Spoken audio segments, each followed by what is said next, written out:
നമ്മുടെ SSLC exams എല്ലാം കഴിഞ്ഞ് നിങ്ങൾ എല്ലാവരും റിലാക്സ് മോഡിലാണെന്ന് മിസ്സിന് അറിയാം. കാരണം നമ്മൾ അത്യാവശ്യം അടിപൊളിയായിട്ട് അല്ലേ കോൺഫിഡൻസോട് കൂടെ തന്നെയാണ് ഇപ്രാവശ്യത്തെ SSLC എക്സാം നമ്മൾ കംപ്ലീറ്റ് ചെയ്തത്.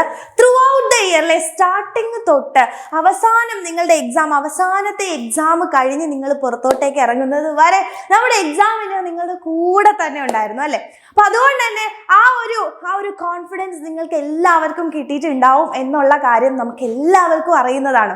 അപ്പം ഇനി നമുക്ക് പോകാനുള്ളത് +1 അല്ലേ. അപ്പം 10th പോലെ അല്ല, കുറച്ച് വ്യത്യാസം തന്നെയാണ് നമ്മുടെ +1 +2 എന്ന് പറയുന്നത്. നിങ്ങൾ കുറച്ചുകൂടെ മെച്ചുവേർഡ് ആയിട്ട് അല്ലെ, നിങ്ങൾ കുറച്ച് മെച്ചുവേർഡ് ആവുകയാണ്. അതുപോലെ തന്നെ നമ്മുടെ സിലബസുകളും കാര്യങ്ങളും ഒക്കെ എന്ത് ചെയ്യാണ്, കൂടിക്കൊണ്ടിരിക്കുകയാണ് നമ്മുടെ +1ലും +2ലും. അപ്പം 10th ക്ലാസ് കഴിഞ്ഞ്, അതായത് നമ്മുടെ SSLC കഴിഞ്ഞ് +1 പോകുന്ന ഒരുപാട് മക്കള് നല്ല റിസൾട്ട് ഉണ്ടായിട്ടും +1 ചിലപ്പോൾ ഫുൾ A+ ഒക്കെ തന്നെ ഉണ്ടാവും. പക്ഷെ +1 വരുമ്പോൾ എന്തൊക്കെയോ കാരണങ്ങൾ കൊണ്ട് അവര് പിന്നോട്ടായി പോകാറുണ്ട്. അപ്പം നമ്മുടെ മക്കൾ ആരും അങ്ങനെ ആവാൻ പാടില്ല. കാരണം ചില മിസ്റ്റേക്സ് അവർ വരുത്തുന്നതുകൊണ്ടാണ്. നമ്മുടെ ക്ലാസ് 11 പോകുമ്പോൾ കുറച്ച് മിസ്റ്റേക്സ് നമ്മൾ വരുത്തുകയാണെങ്കിൽ എന്തായാലും നമ്മുടെ ക്ലാസ് 11, 12 ലൈഫ് എന്ന് പറയുന്നത് കുറച്ച് ബാക്കോട്ടേക്ക് പോകാനുള്ള ചാൻസ് വളരെ കൂടുതലാണ്. അപ്പം നമ്മൾ ആ മിസ്റ്റേക്സ് എന്ത് ചെയ്യണം, വരുത്താതിരിക്കണം അല്ലേ. അപ്പൊ അത് എൻ്റെ മക്കൾക്ക് പറഞ്ഞു തരാൻ വേണ്ടിയിട്ടാണ് ഈ ഒരു വീഡിയോ. അപ്പം ക്ലാസ് 11 സ്റ്റുഡൻസ്, അതായത് നമ്മുടെ SSLCയിൽ നിന്നും ക്ലാസ് 11 പോകുന്ന എൻ്റെ ഒരു മക്കളും ഈ മിസ്റ്റേക്സ് ഒരിക്കലും വരുത്താതിരിക്കാൻ വേണ്ടി എൻ്റെ മക്കൾ ശ്രദ്ധിക്കുക കേട്ടോ. അപ്പൊ കാരണം എന്താണെന്ന് വെച്ച് കഴിഞ്ഞാൽ ഫസ്റ്റ് മിസ്റ്റേക്ക് എന്താണെന്ന് വെച്ചാൽ നിങ്ങൾക്ക് അറിയാം, നമ്മുടെ SSLCയുടെ എക്സാം നിങ്ങൾ ഒരുപാട് ഹാർഡ് വർക്ക് ചെയ്തിട്ടാണ് എഴുതിയത് അല്ലേ. കാരണം പബ്ലിക് എക്സാം ആണ്, നമ്മളുടെ ഫസ്റ്റ് വരുന്ന അല്ലെ. SSLC എന്ന് പറയുന്നതിന്റെ മാർക്സ് നമ്മളുടെ ജീവിതം തന്നെ മാറ്റിമറിക്കുന്നതാണെന്നൊക്കെ വേണമെങ്കിൽ നമുക്ക് പറയാം. ഫ്രണ്ട്സ് ഒക്കെ ചോദിക്കും അല്ലെ, SSLC എന്ന് പറയുന്ന നമ്മുടെ വീട്ടിലാണെങ്കിലും റിലേറ്റീവ്സിന്റെ ഇടയിലാണെങ്കിലും ഫ്രണ്ട്സിന്റെ ഇടയിലാണെങ്കിലും നമുക്ക് +1 മാർക്സ് അല്ലെ, നമ്മുടെ +1 അഡ്മിഷൻ ആണെങ്കിലും ഒരുപാട് കാര്യങ്ങൾ ഇൻഫ്ലുവൻസ് ചെയ്യുന്ന ഒരു വലിയ സംഭവം തന്നെയാണ് നമ്മുടെ SSLC എക്സാം. അപ്പൊ അതുകൊണ്ട് തന്നെ നമ്മൾ രാപ്പകലില്ലാതെ നല്ലപോലെ ഹാർഡ് വർക്ക് ചെയ്തിട്ട് തന്നെയായിരിക്കും നിങ്ങൾ SSLC പഠിച്ചിട്ടുണ്ടാവുക അല്ലേ മക്കളെ. അപ്പം അതിനുശേഷം അഡ്മിഷൻസ് ഒക്കെ വന്നു കഴിയുമ്പോൾ കുറച്ച് നമുക്ക് എന്ത് ചെയ്യും, റിലാക്സ് മൂഡിലേക്ക് നമ്മൾ മാറാനുള്ള ചാൻസ് ഉണ്ട്. കാരണം എന്താണെന്ന് വെച്ചാൽ ഇത്രയൊക്കെ പഠിച്ചു, ഇനി എനിക്ക് എന്ത് ചെയ്യാം, ആ +1 സ്റ്റാർട്ടിങ് അല്ലേ +2 ഇനി +2 കഴിഞ്ഞിട്ടേ എനിക്ക് എൻ്റെ ഫൈനൽ മാർക്സ് ഒക്കെ വരത്തുള്ളൂ. അപ്പൊ കുറച്ച് റിലാക്സ് ഒക്കെ ചെയ്ത് പഠിക്കാമെന്ന് നമ്മൾ തെറ്റിദ്ധരിക്കും അല്ലെ. നമ്മൾ വിചാരിക്കും അങ്ങനെ ചെയ്ത് കഴിഞ്ഞാൽ കുഴപ്പമില്ലല്ലോ എന്ന്. പക്ഷെ അതാണ് നമ്മൾ വരുത്തുന്ന ഏറ്റവും വലിയ മിസ്റ്റേക്സ്. നമ്മളൊരു റിലാക്സ് മോഡിലേക്ക് പോയി കഴിഞ്ഞാൽ വളരെയധികം ബുദ്ധിമുട്ടുകൾ നമുക്ക് ക്ലാസ് 11 വരും. നമ്മൾ പലപ്പോഴും ചിന്തിക്കും ക്ലാസ് 11 കുറച്ച് ഉഴപ്പിയേക്കാം, അല്ലെങ്കിൽ ക്ലാസ് 11 കുറച്ച് അവസാനത്തേക്ക് പഠിച്ചേക്കാം, +2 ഞാൻ അടിപൊളിയായിട്ട് പഠിച്ച് നല്ല മാർക്ക് സ്കോർ ചെയ്യും എന്നൊക്കെ നമ്മൾ ഉള്ളിൽ വിചാരിക്കും. പക്ഷെ അതിനെല്ലാം പ്രശ്നങ്ങളുണ്ട്. കാരണം എന്താ മക്കളെ, നമ്മുടെ ക്ലാസ് 12 കഴിഞ്ഞിട്ടാണ് ഫൈനൽ റിസൾട്ട് വരുന്നതെങ്കിലും നമ്മുടെ ഫൈനൽ റിസൾട്ട് വരുന്ന സമയത്ത് ക്ലാസ് 11 മാർക്സും ക്ലാസ് 12 മാർക്സും ഒരുമിച്ച് കൂട്ടിയിട്ടാണ് എന്ത് വരിക, നമ്മുടെ ഫൈനൽ റിസൾട്ട്സ് വരിക. അപ്പൊ ഒരു ഫുൾ മാർക്ക് എയിം ചെയ്യുന്ന ഒരാൾക്ക് അല്ലെങ്കിൽ ഒരു സ്റ്റുഡന്റിന് ക്ലാസ് 11 നമ്മൾ ഉഴപ്പിക്കഴിഞ്ഞു കഴിഞ്ഞാൽ, നമ്മളൊരു റിലാക്സ് മോഡിലേക്ക് പോയി കഴിഞ്ഞാൽ അവിടെ മാർക്ക് കുറഞ്ഞാൽ നമ്മുടെ +2 പ്രശ്നമാവും അല്ലെ. +1 മാർക്സ് കുറഞ്ഞാൽ നമ്മുടെ ഫൈനൽ ആയിട്ടുള്ള റിസൾട്ടിനെ അത് ബാധിക്കും. അപ്പൊ എല്ലാവരുടെ ഉള്ളിലാണ് ക്ലാസ് 11 ഞാൻ കുറച്ച് ഉഴപ്പിയാലും എനിക്ക് +2 ഇംപ്രൂവ്മെന്റ് എന്ന് പറയുന്ന ഒരു സംഭവം ഉണ്ടല്ലോ അല്ലെ. നിങ്ങൾ ആലോചിക്കുക, നമ്മുടെ ക്ലാസ് 12 വരുമ്പോൾ ഇപ്പൊ സയൻസ് സ്ട്രീം ഒക്കെ എടുക്കുന്ന ആൾക്കാരാണെങ്കിൽ അല്ലെ ഏതൊരു സ്ട്രീം ആണെങ്കിലും അവർക്ക് ലാബുകളൊക്കെ വരും മക്കളെ. അപ്പൊ ഈ ലാബ് വരുന്ന സമയത്ത് നമ്മുടെ +2 അല്ലെ ഫൈനൽ ഇയറിലായിരിക്കും ഈ ലാബുകളും അതുപോലെ തന്നെ ഒരുപാട് ആ +2 സിലബസും എല്ലാം പഠിക്കാനുണ്ടാവും. അതിന്റെ ഇടയിൽ നമ്മൾ +1 ഇംപ്രൂവ്മെന്റും കൂടെ കയറി വരുമ്പോൾ ഒന്ന് ആലോചിച്ച് നോക്കൂ, നമ്മൾ ഫുൾ റഷ് ആവും, പൊകയാൻ വേണ്ടി തുടങ്ങും, നമുക്ക് ഭയങ്കര ബുദ്ധിമുട്ടായി പോകും. അപ്പം നമ്മൾ എന്താ ചെയ്യാന്ന് വെച്ചാൽ +1 കൃത്യമായിട്ട് സിസ്റ്റമാറ്റിക് ആയിട്ട് പഠിച്ചു തുടങ്ങി അപ്പം തന്നെ നമ്മൾ ഫുൾ മാർക്ക് സ്കോർ ചെയ്ത് വെച്ചാൽ പിന്നെ നമുക്ക് +2 കാര്യം മാത്രം നോക്കിയാൽ മതി അല്ലേ. അപ്പൊ അതുകൊണ്ട് തന്നെ +1 ഒരു റിലാക്സ് മോഡിലേക്ക് വിടാതെ +1ഉം +2 പോലെ തന്നെയാണ്, അല്ലെങ്കിൽ ഫൈനൽ റിസൾട്ട്സിന് എനിക്ക് ഫുൾ മാർക്ക് വേണം എന്ന ഉറപ്പോടുകൂടി അല്ലെ +1നും എനിക്ക് ഫുൾ മാർക്ക് സ്കോർ ചെയ്യണം എന്നുള്ള ഒരു രീതിയിൽ തന്നെ എൻ്റെ മക്കൾ പഠിക്കാൻ വേണ്ടി നോക്കണം.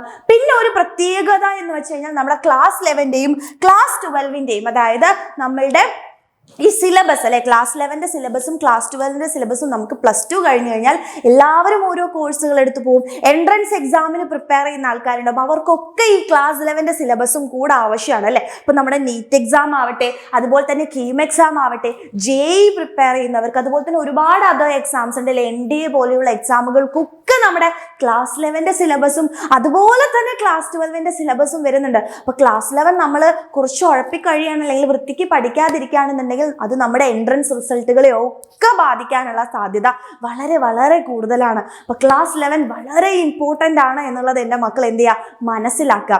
പിന്നെ നിങ്ങളൊന്ന് ആലോചിച്ച് നോക്കൂ, നമ്മളിപ്പോൾ SSLCയിൽ ഒരുപാട് പഠിച്ചു അല്ലെ. ഫിസിക്സിലാണെങ്കിൽ 7 ചാപ്റ്റർ പഠിച്ചു അല്ലെ, ഓരോന്നിലും 7, 6 അല്ലെ, അങ്ങനത്തെയൊക്കെ നമ്പേഴ്സ് ഓഫ് ചാപ്റ്റേഴ്സും വളരെ ചെറിയ ചെറിയ ചാപ്റ്റേഴ്സും ആയിരുന്നു. പക്ഷെ എൻ്റെ മക്കളെ നമ്മൾ +1ലേക്ക് വരികയാണെങ്കിൽ 10th ഇത്ര സിലബസേ ഉള്ളൂ എന്നുണ്ടെങ്കിൽ നമ്മുടെ 11th പഠിക്കാൻ ഒരു കടല് പോലെ, സാഗരം പോലെയാണ് കിടക്കുന്നത്. ഓരോ ചാപ്റ്റേഴ്സും വളരെയധികം വലിയ വലിയ ചാപ്റ്റേഴ്സ് തന്നെയാണ്. SSLCനെ അപേക്ഷിച്ച് നോക്കുമ്പോൾ ഇത്ര പഠിക്കാനുള്ളവിടത്ത് നമുക്ക് ഇത്രയും പഠിക്കാനുണ്ട് അല്ലെ. അപ്പം നമ്മുടെ കുഞ്ഞു ബ്രെയിനിൽ നമ്മൾ SSLC തന്നെ അത്യാവശ്യം പണിപ്പെട്ട് ഹാർഡ് വർക്ക് ഒക്കെ ചെയ്ത് പഠിച്ച നമുക്ക് ഈ +1ലേക്ക് വരുന്ന സമയത്ത് ഇത്രയും കടലുപോലെയുള്ള സംഭവം പഠിക്കാനുണ്ടാകുമ്പോൾ നമുക്ക് ഭയങ്കര ബുദ്ധിമുട്ടായിരിക്കും. നമുക്ക് ബുദ്ധിമുട്ട് ഫീൽ ചെയ്യും, അയ്യോ എന്നെ കൊണ്ട് ഇത് പഠിച്ചു തീരൂ, 10ാം ക്ലാസ് മതിയായിരുന്നു അല്ലെ. ഒരുപാട് മക്കൾ പറയാറുണ്ട്. ഇപ്പൊ നിങ്ങളുടെ സീനിയേഴ്സ് ഒക്കെ തന്നെ നമ്മൾ ബാച്ചിലൊക്കെ ക്ലാസ് എടുക്കാൻ പോകുമ്പോൾ ഇങ്ങനെ പറയാം, അയ്യോ എനിക്ക് ക്ലാസ് അല്ലെ 10ാം ക്ലാസ് കിട്ടിയാൽ മതിയായിരുന്നു, 10ാം ക്ലാസ്സിൽ ഞാൻ ഫുൾ A+ എന്നല്ല, എനിക്ക് വേണമെങ്കിൽ 100 A+ വാങ്ങിക്കായിരുന്നു എന്ന് നമ്മുടെ +1ന്റെ സിലബസ് കാണുമ്പോൾ തോന്നും. കാരണം അത്രയും നമുക്ക് പഠിക്കാനുണ്ട്. പക്ഷേ അല്ലെ നമ്മൾ പേടിക്കേണ്ട ആവശ്യമൊന്നുമില്ല, അയ്യോ ഇത്രയൊക്കെ പഠിക്കാനുണ്ട് എനിക്ക്, അപ്പം ഞാൻ എന്ത് ചെയ്യുമെന്ന് ഓർത്തിട്ട് നിങ്ങൾ വിഷമിക്കൊന്നും ആവശ്യമൊന്നുമില്ല. നമുക്ക് വളരെ സിസ്റ്റമാറ്റിക് ആയിട്ട് പഠിക്കുകയാണെങ്കിൽ ഈസി ആയിട്ട് ബുദ്ധിമുട്ടില്ലാതെ നമുക്ക് പഠിച്ചെടുക്കാൻ പറ്റുന്ന ഒന്ന് മാത്രമേ ഉള്ളൂ കേട്ടോ ക്ലാസ് 11. ഇല്ലെങ്കിൽ ഇപ്പോൾ ഒരുപാട് പേര് ക്ലാസ് 11 ഫുൾ മാർക്ക് വാങ്ങിക്കുന്നില്ലേ, +2 1200 വാങ്ങിക്കുന്ന മക്കളില്ലേ. അപ്പൊ അവർക്കൊക്കെ പറ്റുന്നുണ്ടെങ്കിൽ നമുക്ക് എന്തുകൊണ്ട് പറ്റിക്കൂടാ അല്ലെ. നമുക്കും പറ്റും. പക്ഷെ കൃത്യമായിട്ട് നമ്മൾ എങ്ങനെയാണ് അതിലേക്ക് എത്തേണ്ടതെന്നുള്ളത് നമ്മൾ സിസ്റ്റമാറ്റിക് ആയിട്ട് പോവുകയാണെങ്കിൽ ഉറപ്പായിട്ട് നമുക്ക് ഓരോരുത്തർക്കും പറ്റുന്ന ഒന്ന് മാത്രമേ ഉള്ളൂ 1200 1200 എന്ന് പറയുന്ന മാർക്സ് കേട്ടോ മക്കളെ. അതുപോലെ തന്നെ അടുത്ത ഏറ്റവും വലിയ പ്രശ്നം എന്ന് പറയുന്നതാണ് നമ്മൾ social media. Instagram, Facebook, WhatsApp, അതുപോലെ തന്നെ കുറേ ഗെയിംസ് അല്ലെ. 10ാം ക്ലാസ് കഴിയുന്ന സമയത്ത് കുറച്ച് വെക്കേഷൻ മോഡിലേക്ക് വരുമ്പോൾ എല്ലാവരും അല്ലെ ഓവറായിട്ട് നമ്മൾ ഈ ഒരു സോഷ്യൽ മീഡിയയിലേക്ക് എന്ത് ചെയ്യും, നമ്മൾ എൻഗേജ്ഡ് ആയി പോകും. അപ്പൊ +1ലേക്ക് വരുമ്പോൾ നമുക്ക് അവിടെ നിന്ന് പെട്ടെന്ന് അത് സ്റ്റോപ്പ് ചെയ്യാൻ പറ്റാത്തൊരവസ്ഥ വരും അല്ലെ. അപ്പൊ നമുക്ക് ആ സോഷ്യൽ മീഡിയ എന്ന് പറയുന്ന ഒരു സംഭവം നല്ലത് തന്നെയാണ് അല്ലെ. ഒരു പരിധി വരെ അത് നല്ലതാണ്. പക്ഷെ നമ്മൾ ഓവർ അഡിക്റ്റഡ് ആയി പോയി കഴിഞ്ഞാൽ നമ്മുടെ ഭാവിയെ തന്നെ അത് ബാധിക്കാനുള്ള സാധ്യതയുണ്ട്. അപ്പൊ സോഷ്യൽ മീഡിയ ഒരിക്കലും ഉപയോഗിക്കരുതെന്ന് മിസ് പറയില്ല. പക്ഷേ നമ്മൾ ഒരു ലിമിറ്റ് വെച്ചുകൊണ്ട് മാത്രമേ നമ്മൾ ഈ ഒരു സോഷ്യൽ മീഡിയ ആണെങ്കിലും എന്താണെങ്കിലും ഉപയോഗിക്കാൻ പറ്റുള്ളൂ. അപ്പം ഈ ഒരു സമയം നിങ്ങൾക്ക് വെക്കേഷൻ ആണെന്ന് മിസ്സിന് നല്ലപോലെ അറിയാം. പക്ഷേ എന്നാലും ഒരു പരിധി വരെ നമ്മൾ എന്ത് ചെയ്യുക, സോഷ്യൽ മീഡിയാസ് ഉപയോഗിക്കുക. കുറച്ചുകൂടെ +1ലേക്കും അതുപോലെ തന്നെ ഇനി നമുക്ക് ഒരുപാട് കാര്യങ്ങൾ ഇനി വരാനിരിക്കുന്നുണ്ട്. അപ്പം അതിനൊക്കെ കുറച്ചൊക്കെ പ്രിപ്പയർ ചെയ്ത് തുടങ്ങാം. മൊത്തത്തിലിരുന്ന് പ്രിപ്പയർ ചെയ്യണം എന്നല്ല, നമ്മൾ എൻജോയ് ചെയ്യാം അല്ലെ. പക്ഷെ എന്നിരുന്നാലും ഓവർ അഡിക്റ്റീവ് ആയിട്ട് പോവാതിരിക്കുക. വലിയൊരു പ്രശ്നം നമുക്ക് ഈ സോഷ്യൽ മീഡിയാസ് കാരണം നമ്മളുടെ +1 +2നെ ബാധിക്കാനുള്ള സാധ്യതയുണ്ട്. ഓക്കെ, അപ്പൊ അതുകൂടെ എൻ്റെ മക്കൾ എന്ത് ചെയ്യുക, ഒന്ന് ശ്രദ്ധിക്കുക എന്ന് മാത്രമാണ് മിസ്സിന് പറയാനുള്ളൂ.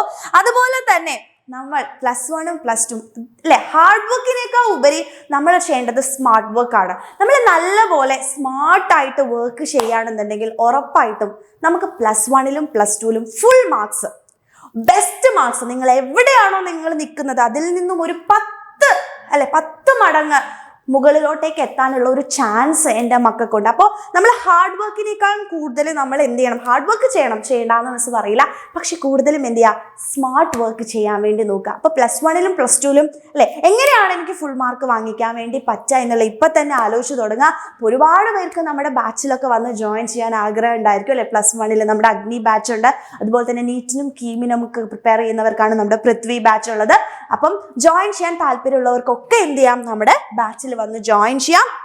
അപ്പം മിസ് ജസ്റ്റ് ഒന്ന് കാണിച്ചു തരാം. നമ്മുടെ +1 അഗ്നി ബാച്ച് 2023-24 ബാച്ചാണ്.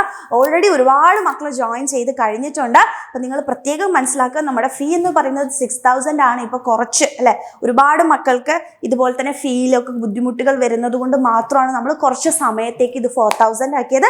തിരിച്ച് 6000 മാറുന്നതിന് മുമ്പ് ആഗ്രഹമുള്ളവർ അല്ലെ, സ്മാർട്ടായിട്ട് പ്ലേ ചെയ്യുക, സ്മാർട്ടായിട്ട് ചിന്തിച്ചിട്ട് എന്ത് ചെയ്യുക, നമ്മുടെ സീറ്റ് ഉറപ്പിക്കുക എന്നുള്ളതാണ്. നിങ്ങൾക്ക് എല്ലാവർക്കും അറിയാം എക്സാമിനറിന്റെ ക്ലാസ്സസ് എന്തോരം നിങ്ങൾക്ക് ഹെൽപ്ഫുൾ ആയിട്ടുണ്ടെന്ന്. അപ്പം അത് ഹെൽപ്ഫുൾ ആയിട്ടുണ്ട്. അതിലും വലിയ ഹെൽപ്ഫുൾ എന്തായാലും നമ്മുടെ ബാച്ചിലുണ്ടായിരിക്കും. അപ്പം അഗ്നി ബാച്ചിൽ ജോയിൻ ചെയ്യാൻ താല്പര്യമുള്ളവർ വന്ന് എന്ത് ചെയ്യുക, ജോയിൻ ചെയ്യുക. 7592092021 നിങ്ങൾ മെസ്സേജ് ചെയ്യേണ്ടത്.